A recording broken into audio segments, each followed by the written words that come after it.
never lack time, but you lack discipline.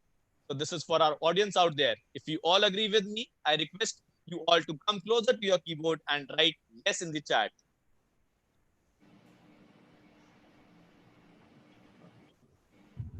Great. So I see that none of us can deny the fact. Wonderful. While many of us may find work from home situation challenging, one of its perks is that while doing the most difficult task, we can sip on our favorite beverage.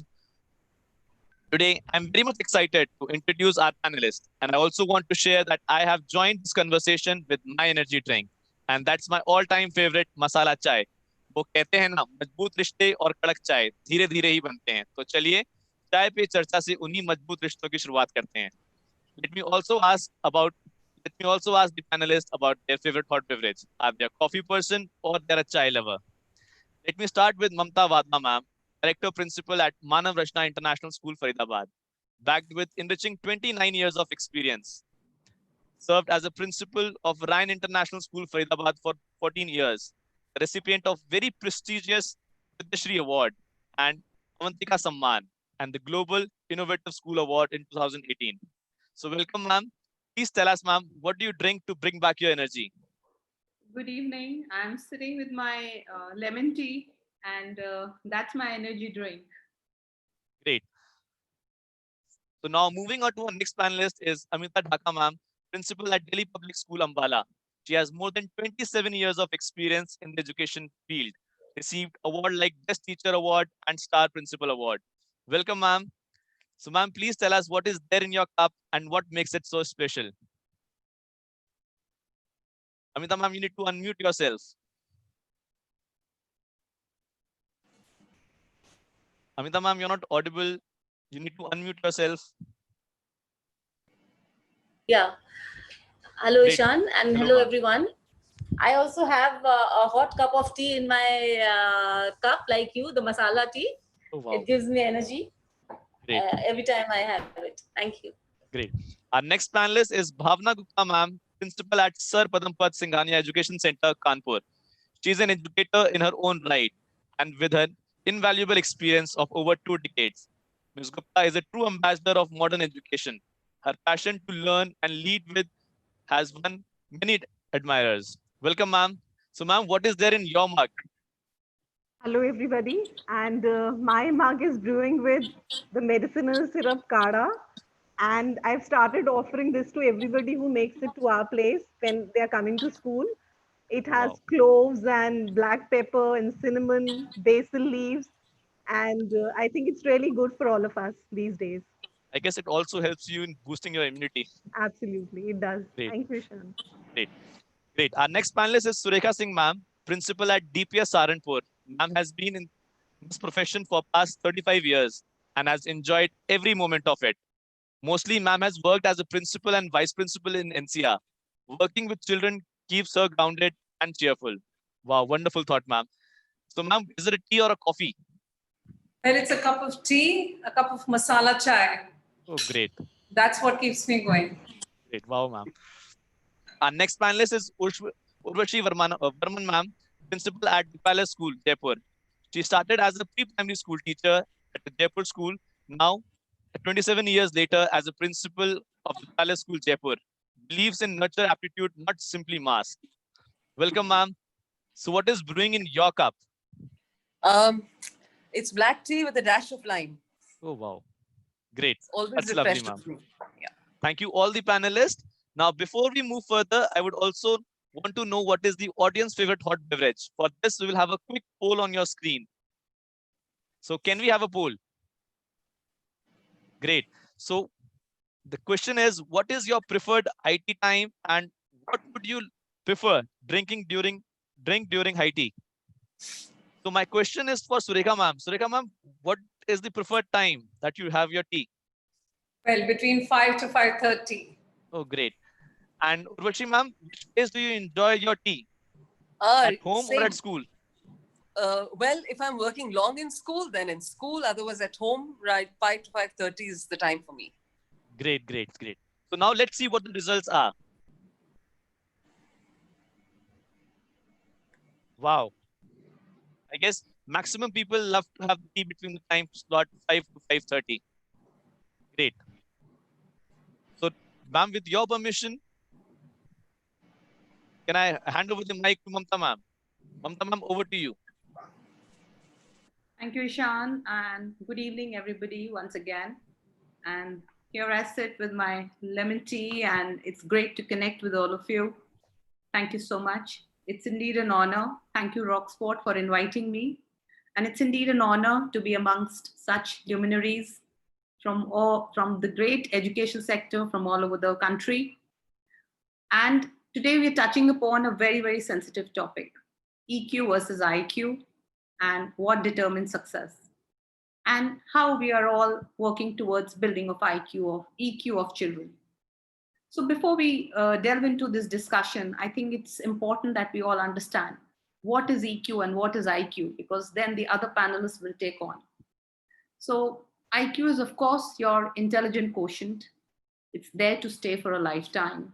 And it is something that, is determined by your memory, your short-term memory, your current memory, your knowledge of the world, your, how you solve your problems logically, logically, how you do your reasoning. And one very big, achievement that we see of the IQ is that it helps us connect with the special needs children, because with the IQ, we can determine what is it that our special education children needs. We can work on their learning disabilities. And when we see and learn about their cognitive and intellectual abilities, that is required to obtain knowledge for success. It also tells us about their visual and spatial processing. So not only about the special needs children, but also about all the other children, all the other students that we are working with. So it's very important to understand what is IQ. And for all these, for the IQ is important because of the academic excellence and the success that we determine for every child. So IQ becomes very important. But now EQ is becoming more and more important. As Howard Gardner says, how a person feels about the other, what motivates him, how he looks at the perception of others, and how he collaborates with others determines his emotional quotient. So the EQ is becoming a very, very important aspect of our day-to-day learning and teaching.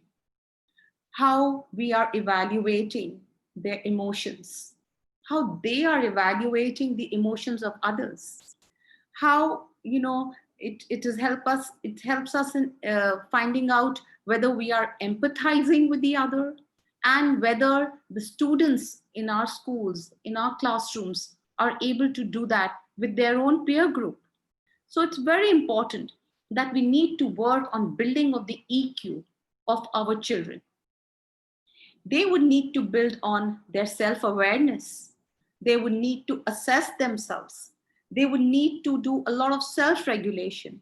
They would need to learn and work on the motivation skills for self as well as for their peers, for their other people. So it's very important that if children have to learn about conflict management, if children have to learn about problem solving, if children have to learn to get along with their peer group in the society, in their classroom, with the others, it's important that they build on their EQ. For all the team building, they would need to build on their EQ.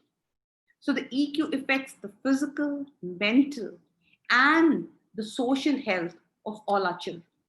So it's very important that EQ is worked upon, and I feel that both EQ and IQ are important. So we don't have to work on one particular area, only IQ or only EQ, but we have to work on both the areas of the children. It's a debate on nature versus nurture. So both are important. We cannot, sideline any one of them. So we have to work on both. And it is very important that the teaching fraternity, the schools, the parents, the society at large, we all work with our children in building on their EQ as well as IQ so that they learn to be responsible children. They learn to get along with everybody. They see the perception of the other children. They see the perception of the other people. So what there is nothing wrong or right. What may be wrong for me would be right for somebody else. So we have to learn to respect the others. We have to learn to collaborate with others, and we have to improve on our skills. We have to empower our children. And I would like to close by saying something by Daniel Coleman. And he says, out of control emotions make even smart people stupid. So it's very important that we as schools work on the IQ as well as the EQ of all our children. Thank you. And that's my submission.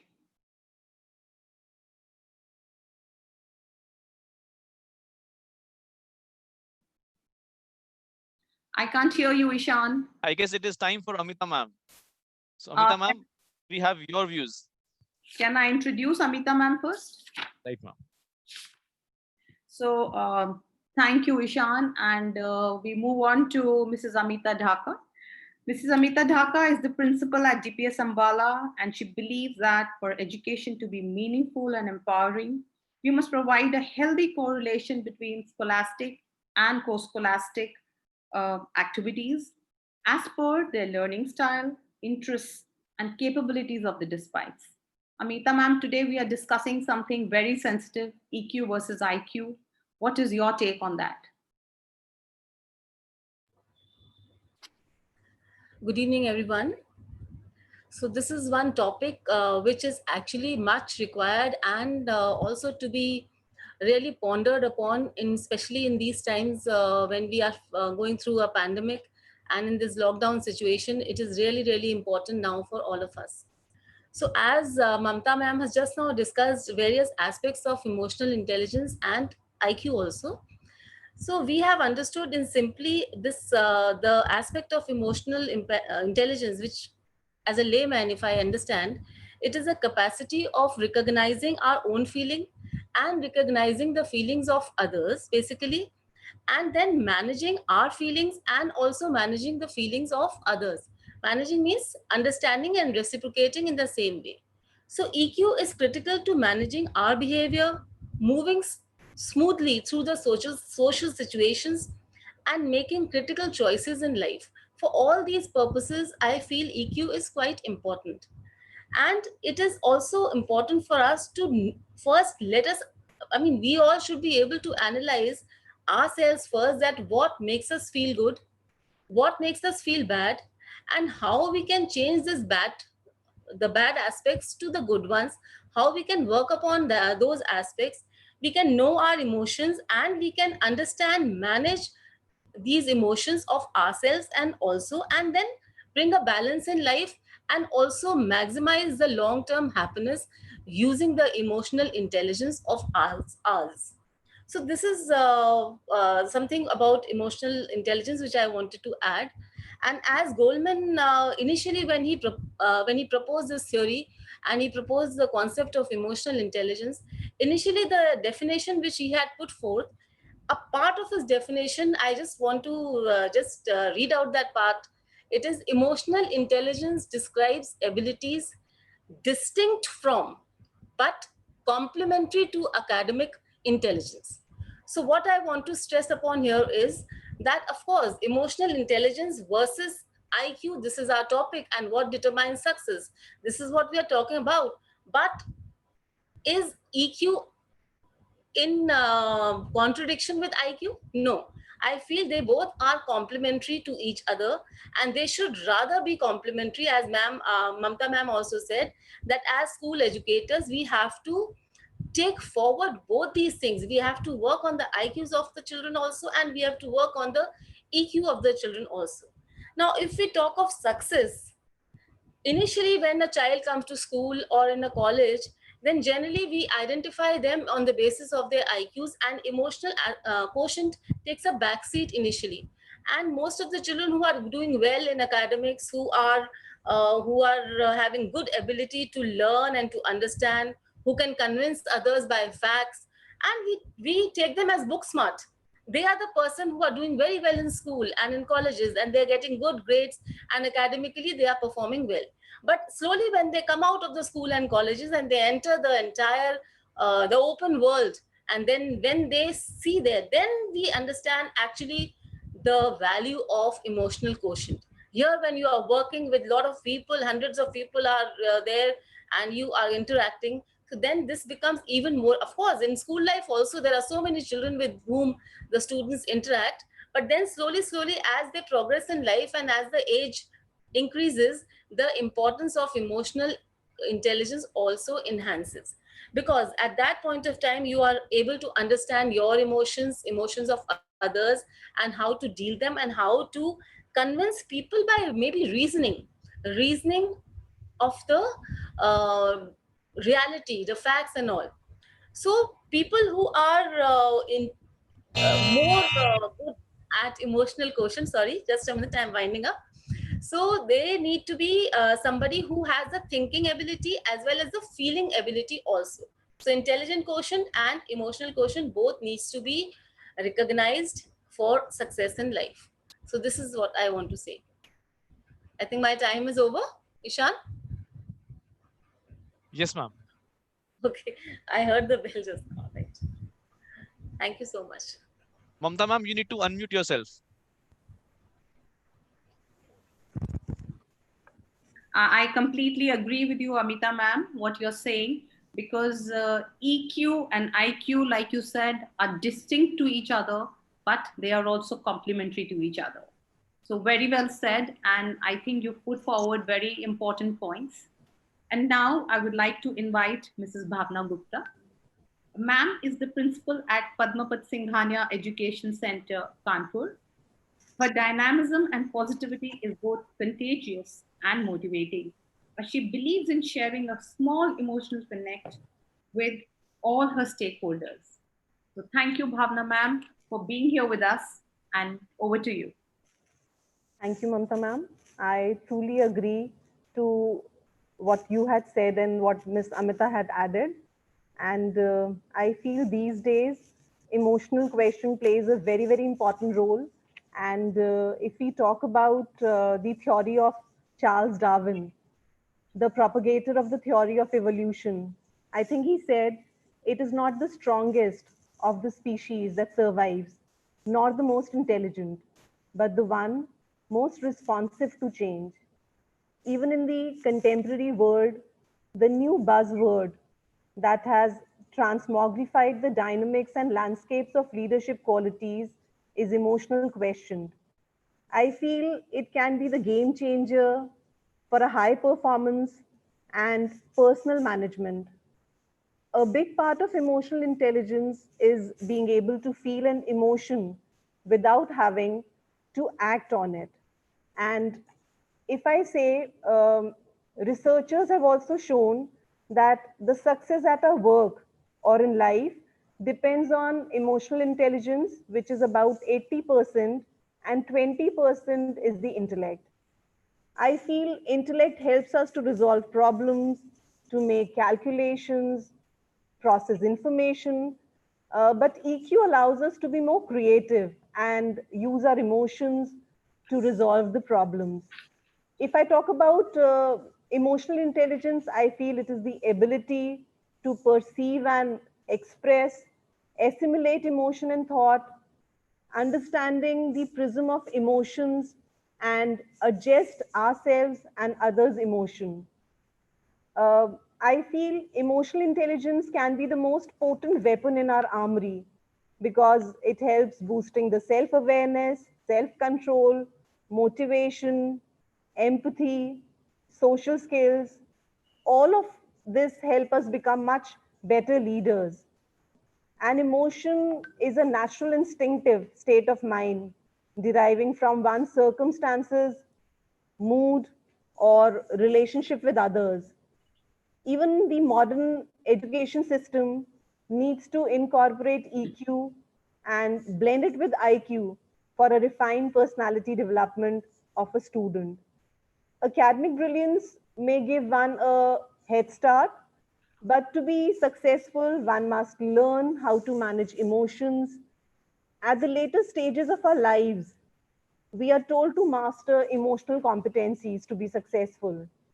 Such a life skill cannot be left unchecked when they can be developed in a student at school. I feel EQ involves emotional competency, whether it is handling egoism, whether it is handling inferiority complex. It includes emotional maturity, uh, to be more adaptable, to be more flexible, and also emotional sensitivity. The most important thing, which helps us in understanding threshold of emotional arousal, empathy, improving interpersonal relations, and communication of emotions with all. If I talk about our school at Sir Padampat Singhania Education Center, we are conscious about the need to instill EQ among the students and educators. I believe that emotion is basically energy in motion. If used in a prudent manner, it can help us to clarify, cut through, and capture the essence of evolutionary spirit. We have high priority of interpersonal relations, camaraderie, teamwork, positive attitude, and promote a sense of belonging. For me, a spring in the step is a precursor to optimism in life. EQ is one human component which, if mastered, can have far reaching outcomes in life. EQ has more to do with success and happiness in life, and I feel it can be learned. And I feel in this COVID-19 situation, it was all about collaboration and communication and concern and love, which has helped us to come out so well. Rather, this platform I would utilize to congratulate all the educators and facilitators who have done such a brilliant role within no time span. They proved themselves to be the amazing Corona warriors. And that is why I feel that EQ has played an important role as compared to IQ.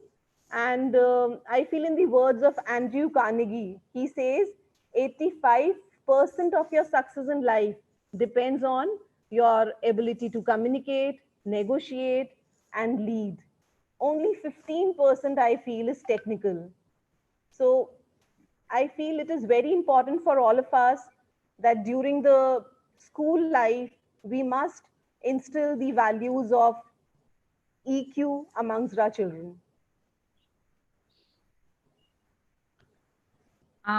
This is my Thank you, ma'am. submission. Thank you, Mamta ma'am. Yeah, Over to you. thank you, Thank you, Bhavna ma'am. ma'am. It was very beautifully put by you. And you truly said that we need to adjust our emotions to the others. And it's so important that if we all do that, it will be a happy society, a place where we would all like to work and enjoy together. I think, Ishan, you want to do a poll now? Yes, ma'am. With your due permission, can we have a poll? Please go ahead. Right, right. So can we have a poll on our screen?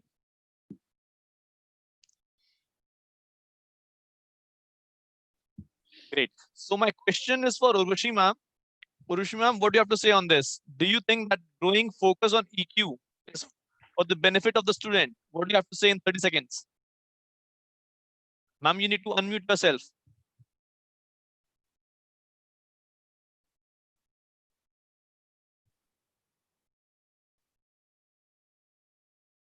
You're not still not. Okay. Meanwhile, Amita ma'am, if you want to answer this question. You're asking Anita ma'am? Yeah, Amita ma'am. Okay. Yeah, of course, I agree with with this, that EQ definitely helps in it benefits the students. And I also responded as yes in your poll just now. I was doing that only. So definitely EQ will improve or help the child to grow well. because he will be able to interact better, he will be able to communicate better, he will be able to understand the situation better, and then he will be able to definitely progress in life. Right. Over to you, Ishan, Urvashi ma'am. yes, Yes. Ishan, so I completely agree with what ma'am has said. I think EQ is definitely very, very important for the students, and they will benefit from it because it helps them to become more balanced, successful human beings. And if we help the children to develop their EQ skills, we are definitely helping the nation get a better generation who's going to take over the world in the coming few years. So it's absolutely imperative that a lot of focus is laid on EQ. Schools lay a lot of focus on academics, very important. It somewhere helps to develop the IQ of the child, the intelligence quotient, of course. But I think a lot more needs to be done at the school level to develop the emotional quotient. Right. Thank you, ma'am. So can we have the results now?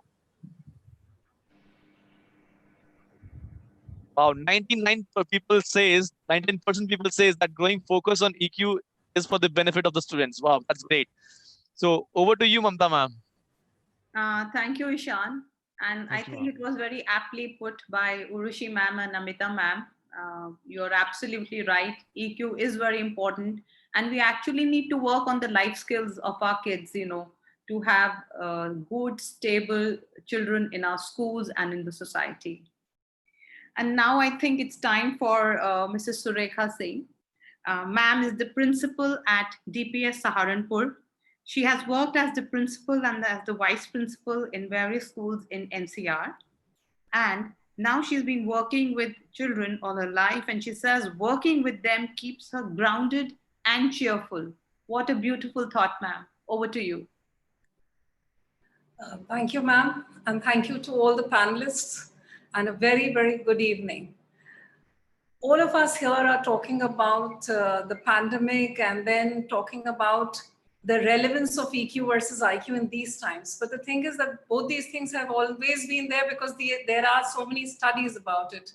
But yes, the fact is that it's at this time that everyone is under a lot of strain. So the emotional quotient of all the children and everyone around them needs to be very high. And especially with the parents literally peering down, from behind the children and seeing what they are doing 24/7, I'm sure it must be very strenuous. It's something which we were not talking about much before, but now we positively need to take into consideration. Getting back to today's topic, we must remember that though IQ tells us that how smart we are, but it is the emotional quotient which defines how well we use this smartness. And our educational system is such that it gives a lot of stress on intelligence, but not on emotions. All the students are taught about, the various subjects, English, Hindi, maths, etc., so on and so forth. But they're not taught how to handle frustrations, anxiety, stress, failure, burnout. I mean, they're not taught all these complex things, but we are all the time only talking about how many marks a child has got. And this is the reason that the children go into so much of depression nowadays. We see so many other problems which are happening, and therefore we need to be a little more sensitive, I think, onto these points. The children are not told how to manage, how to coordinate all these emotions. And it is very necessary that we try to put ourselves in the shoes of the child and then see it's how he feels and then go on along with that. Maybe the children will deal better with their emotional factor. And especially when nowadays with working parents, the children are left a lot to their own means and devices. We expect these children, the students, to learn from their parents, from friends, by merely observing them. We are not teaching them anything, any of these factors at least. So it's very essential that these things are also, become a part of a curriculum somewhere where we can pull a child through. And obviously the school counselors are there, but then a lot of stress and strain also needs to be put in through the family, through the teachers, all of everybody who surrounds the child. It's only when the child grows up that he's expected to master all these emotional competencies, as one of the panelists said. The school's role here is very essential, as we not only have to make the children aware of their capabilities, but also educate the parents of why there should be positivity in the home environment. And the fact that there should be no criticism and how to handle their problems. It is important to, as I said, very important to be, to stand where the child is standing and then review the whole situation. So it's as one says that it is, IQ may get you to, may enable you to put your foot into the door, but it is the emotional quotient that will determine how far you go, and thus help you to climb the ladder of success. And as Mamta ma'am very well said that, that EQ and IQ can never be, they are not going to be, they can never be versus each other. They're complementary to each other. So, what we can see is that while one thing enables you, it may enable, the IQ may enable you to get good scores, but it is the EQ which is going to, lead you through your life and how smart you can be. I feel that at the end, meditating, yoga, all these things help children to become emotionally strong, and there always has to be one constant factor in the child's life to whom he can, share everything with, whether it's somebody at home or it's somebody in the school. It could be a teacher, it could be a friend, but then yes, there has to be an emotional anchor. And it is for this reason that we can say that a school is going to play a very, very large part at increasing the emotional quotient, because it is teachers. It is in the hands of the teachers, because parents are becoming busier with every passing generation. So the role of the school is very, very eminent, and they never seem to have the time for their wards. So teachers have to take on this part, to play the role of the parents also to quite an extent. So the role of the school and the teacher is now not just of an educator, but also of an emotional anchor. So I rest my case, and thank you. I think, Surekha ma'am, I completely agree to what you've said. And, you actually set the premise for, the whole debate. And to reiterate what you said, teaching life skills to children becomes so very important. So yes, children are with their parents all the time. They are facing so many problems, and we don't kind of understand, what they are going through, but children are going through a lot themselves. So yes, you're right. With yoga, with meditation, with some mindfulness classes, and teaching of soft skills to our children, it can become easier for them. And I think in all our schools, as in our school at Manav Rachna also, we are doing a lot of soft skills lessons with the children. So they are, able to navigate through these times easily. And now, ma'am, we move over to Mrs. Urvashi Warman. She is the principal at the Palace School, Jaipur. Mrs. Urvashi started as a pre-primary teacher in the Jaipur school, and staying amongst little ones was fortunate as she learned to be more patient and happy. I think you built your EQ at that time, ma'am, when you were with the younger ones. Yes. And she is the principal now with over 2 decades of experience. Welcome, ma'am, to the panel. Can we hear you? Thank you, ma'am. Thank you, Mamta, ma'am. I think it's all the panelists have said a lot about EQ and IQ by now. So I won't really go into what is EQ and why it is important. I think by now, everybody knows why it is important. I think what we can do is probably relate it to real life experience, in the sense, how do you spot a person with the EQ, a low EQ? And what happens if a person has got a high EQ and a low EQ? So it's a very common example that you find everywhere. Mostly when you see people who are at very high positions, they may be COOs, they may be CEOs, or they may be holding any such fancy post in a huge multinational organization or a bank or whatever. And bam, suddenly what happens one day, you hear that this person has committed suicide, or he's run away to an ashram to become a sannyasi. Or sometimes, most of the times when you see people at that level, you end up seeing that they are the ones who maybe are having a lot of domestic issues at home, marital problems, problems with children. And then we say, okay, so what one needs to understand is that IQ gets you there, but EQ determines whether you stay there or not. And EQ determines how long you stay there. Because at the end of the day, in your day-to-day breathings, because when you are a professional, after some time, I honestly feel you are actually going into an autopilot mode, unless you are into something really creative, then you're actually performing at an autopilot mode. But wherein with the daily challenges, you seriously need to have a very good emotional quotient if you wish to last long and enjoy what you're doing and grow in what you're doing. It's extremely important. The problem today is that most of our children, they are primed for success. As Mamta ma'am rightly said, they are not at all trained to handle failures. As Surekha ma'am just said, that they're not trained to handle any kind of a stress or anxiety. Because as parents, we try and become the emotional crutches. And we are ready to jump in every battle that our child faces in school, with the result that the child does not get an opportunity to work on his emotional quotient skills. So I always say that a lot of bad parenting happens in the name of good parenting.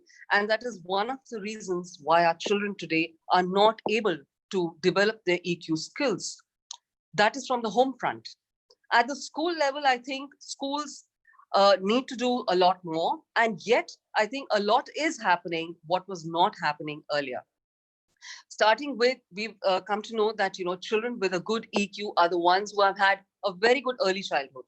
And that means they have attended school. And it's a scientific fact that when you attend school at the early childhood level, the school activities wherein you have got group activities, you've got peer sharing and peer discussions, helps a child to navigate his way through the daily challenges and helps the child to bring about and work on the emotional quotient, which is so important. And the most interesting factor is that nowadays, the companies are testing the person for the EQ and the IQ level.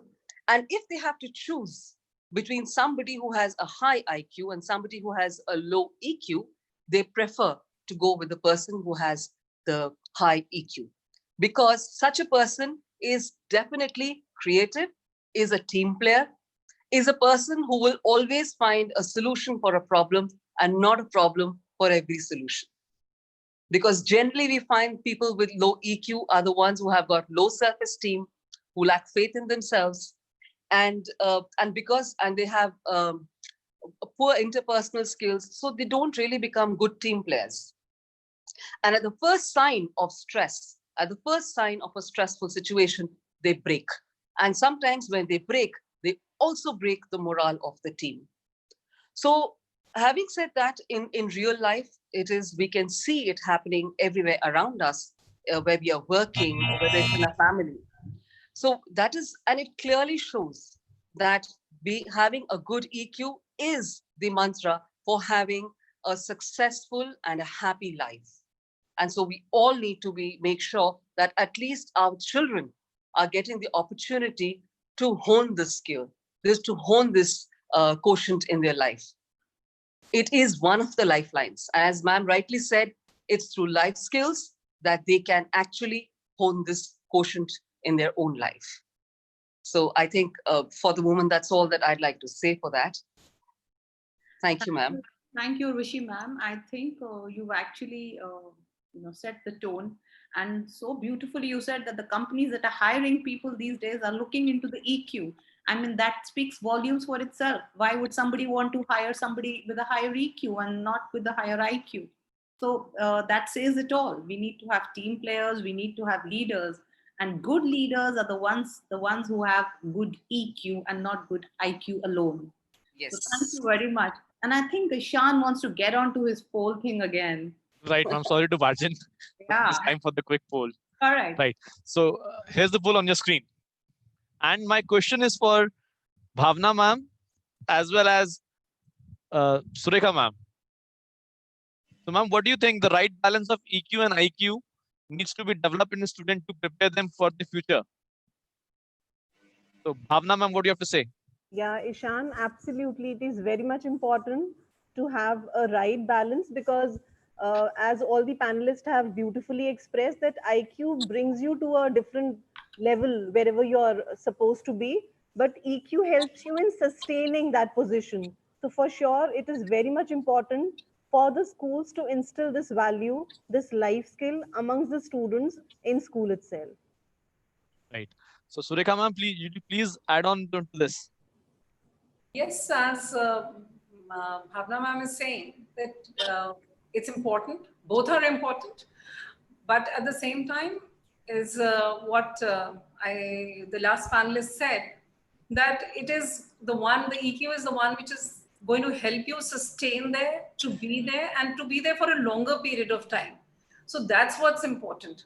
So, and it's ultimately, who lasts in this race. So that is what we need to look into. And for that, I think emotional quotient positively is going to play a very large role. Ultimately, we all need to learn to, when bricks and stones are thrown at us, to laugh off at it, to even laugh at our own mistakes. And it is only people with emotional quotient, whose emotional quotient is high, they can do that. Okay, great. So now let's see what the audience have to say. Let's have the result on our screen. 100% people. Wow, bingo. That's amazing. So it seems the job of the panelists in this webinar is quite easy. And everybody is on the same track. Great. So now over to you, Mamta ma'am. Perfect, Ishan. So since everybody is on the same page, I would also like to ask a few questions to our esteemed panelists. The first one goes for you, Amita ma'am. What, according to you, are the qualities of a successful student vis-a-vis EQ and IQ? As far as academics is concerned, if we talk of only academics, of course, IQ is definitely required to be a good student, a successful student. And now, since we are talking of in reference to EQ and IQ both, so I feel the first and foremost quality of a child, if he has to be successful in school or later on in life, is self-awareness. Self-awareness is a component of emotional intelligence only. One has to be first be self-aware about himself. Then he should be self-motivated. He should be independent to do his work, and the child should also be able to manage various things, various tasks on his own. So when these things, if the child is able to develop the things, these types of qualities, he will be able to be more successful in life. Apart from it, there if the child accepts responsibility readily, a responsibility is given to anybody in school. As we see, there are few children who accept it very readily. So slowly they start coming up in class also, otherwise also in school. So this is also one quality which I feel makes a student successful. And last, which I'm just adding on, is that we as teachers, as educators, should help the children to not be afraid to express their emotions. Sometimes we just stop them from expressing their emotions, and they don't even realize what type of emotions are going inside them. So firstly, we should be able to make them realize the various types of emotions, and also we should be able to let them express these emotions. So coming from academics to socially competent person, I think all these points are important for being successful as a student. I think it was really explained very nicely. And since, as per you, even the role of teachers is very, very important, So, yeah, perfect. So this leads me to my next question to Bhavna ma'am. So, ma'am, what, in your view, is the role of emotionally intelligent teaching in times when technology is the only medium of teaching? Like Amita ma'am was talking about the role of teachers, how they are so important. And now in this age of technology, what are your views on that? Um, yeah, Mamta ma'am, I feel now uh, the era is pre-COVID times and post-COVID times. So if I talk about post-COVID times, I can say we are at the beginning of the times uh, where intelligence and success are not viewed the same way they were viewed before.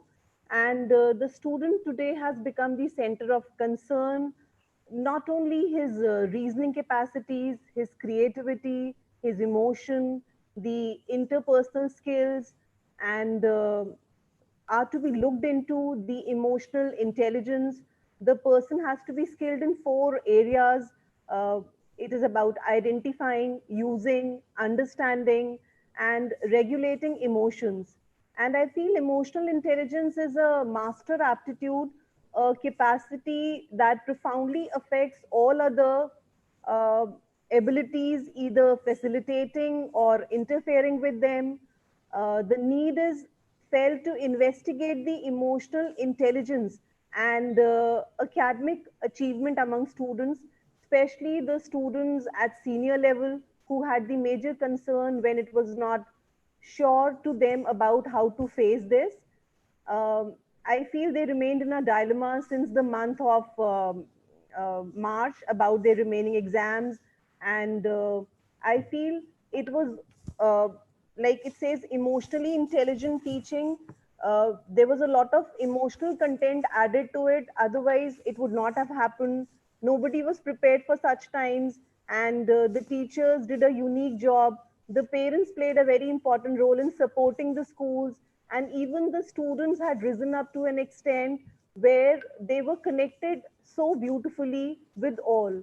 So I feel EQ for sure is playing a very, very important role. And in order to sustain, in order to survive, I feel the factors that contribute significantly towards the uh, better development of emotional intelligence and academic achievement is basically the like you have to be connected with your children for sure.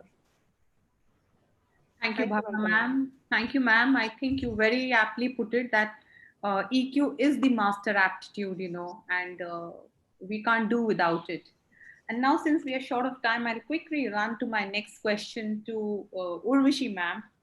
Ma'am, they say teaching children about dealing with difficult emotions is the new mantra. What strategies would you recommend in this context?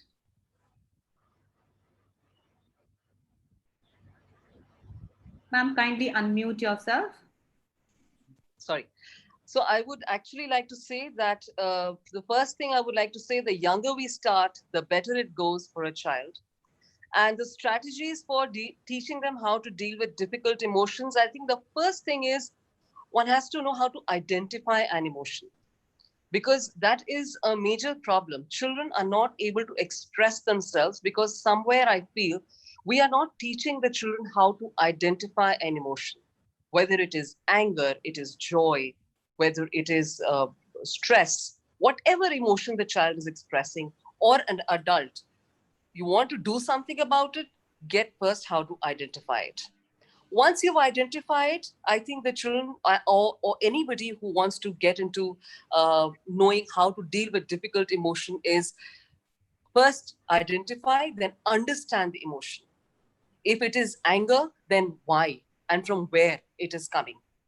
You have to identify, and you just cannot lie to yourself. You don't have to go about talking about it to anybody and everybody. You first need to understand yourself. You cannot lie about it. And the best thing for you in these circumstances would be not to judge yourself for it. That, oh, if I'm getting angry, it's not right. I should not be getting angry. It's okay. It's an emotion, and every emotion has a reason to be there and plays an important part in our personality.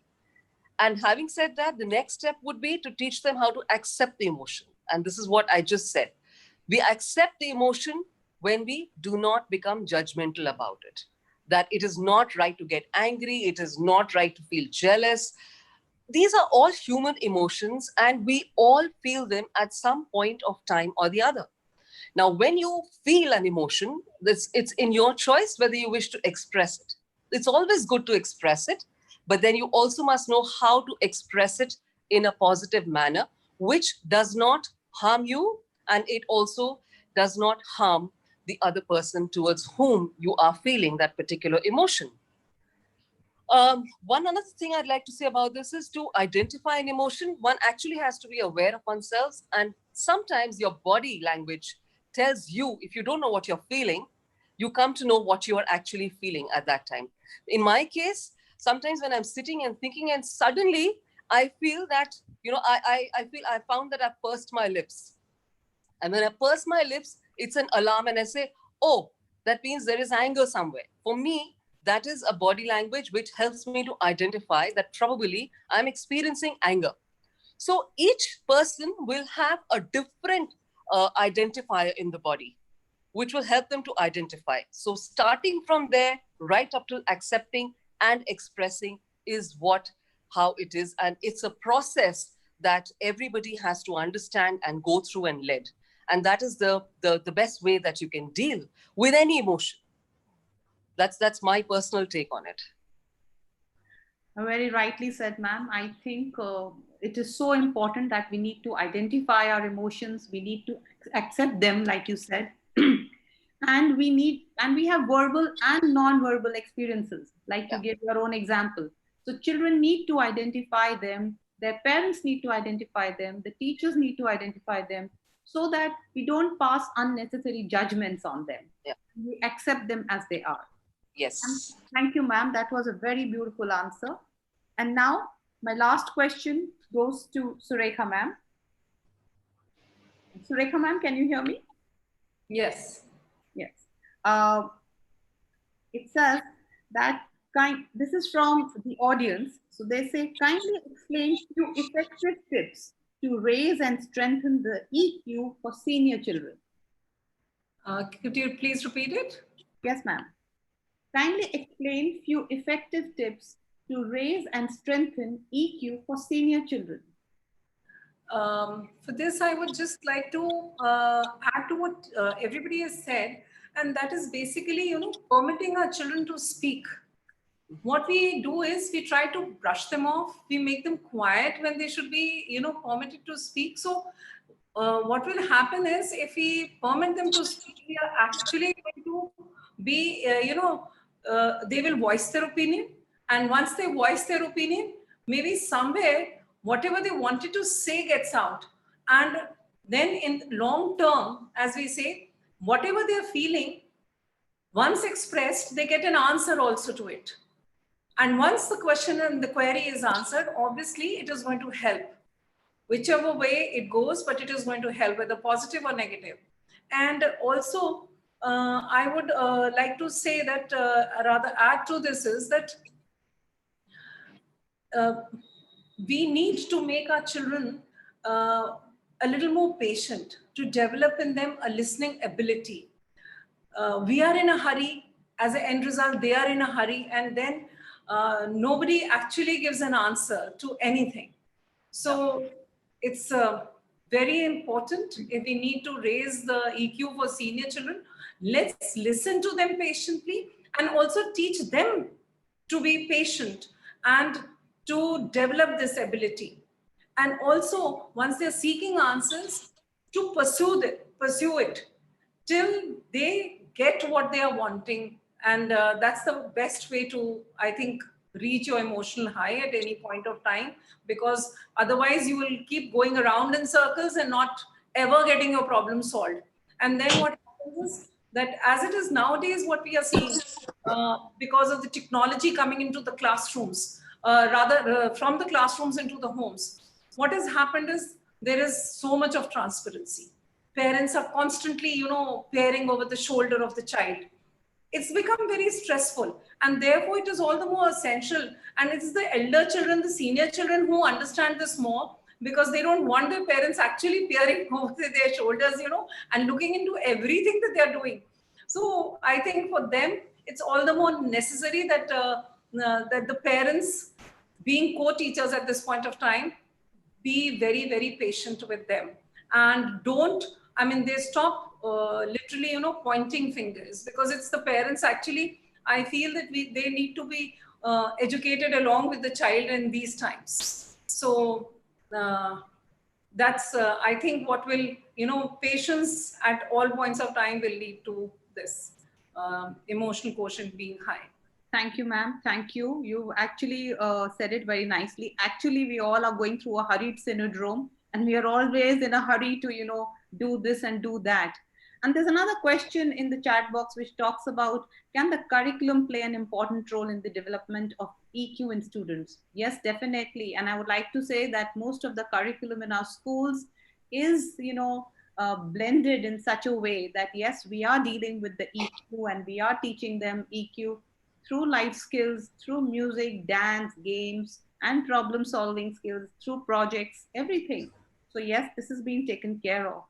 And now I think it's going to be 6 o'clock. So I'll quickly, with a few sentences, I would just like to sum up and say that it was a very, very enriching experience. It was a true learning for me. I would like to thank all the panelists for their lovely views. I've learned so much from all of you. And actually, like Bhavna ma'am said, it is the pre-COVID and the post-COVID times. Yes, it is like that, because now we are looking at everything with blinkers on, and we need to, really open up.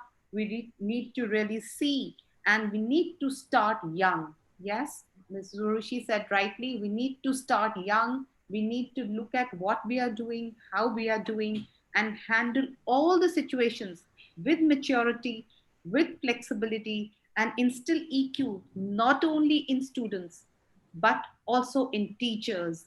And right now, the learning that is going on with the parents being there, they are our co-teachers right now. So it's a kind of training reaching out to parents as well, along with the children. I think we really, reached our time limit. So thank you once again, and over to you, Ishan. Wow, what a wonderful session, ma'am. Thank you, all the panelists. Now I'm sharing a link in the chat box, and I request all the panelists and the attendees to fill that and give the valuable feedback about the webinar. I would like to thank all the panelists for taking out time and making this an interesting discussion. It was an honor to have you all here with us. Thank you, Mamta ma'am. Thank you, Amita ma'am. Thank you, Surekha ma'am. Thank you, Bhavna ma'am. Thank you, Urvashi ma'am. Thank you. Thank you, Ishan. Thank you, ma'am. I would like to Thank you, thank all everyone. the lovely audience out there for joining us. Please follow us on Facebook to know about the upcoming webinars. The next webinar is scheduled on Wednesday, 1st July, 5 p.m. to 6 p.m. Don't forget to register yourself. Use the given link on the Facebook page. Our Facebook page link has been shared in the chat box with you all. Thank you once again. This is Ishan signing off. Stay home, stay safe, and stay connected. Thank you. Thank you. Thank you, everyone. Thank you. Thank you, ma'am. Thank you. Thank you, Bhavna ma'am. Thank you so Urvashi much. ma'am. Thank you, Amita everybody. ma'am. Thank you. Thank you, Mamta ma'am. It's wonderful being here. Thank you, Urvashi ma'am. Thank you, Surekha ma'am.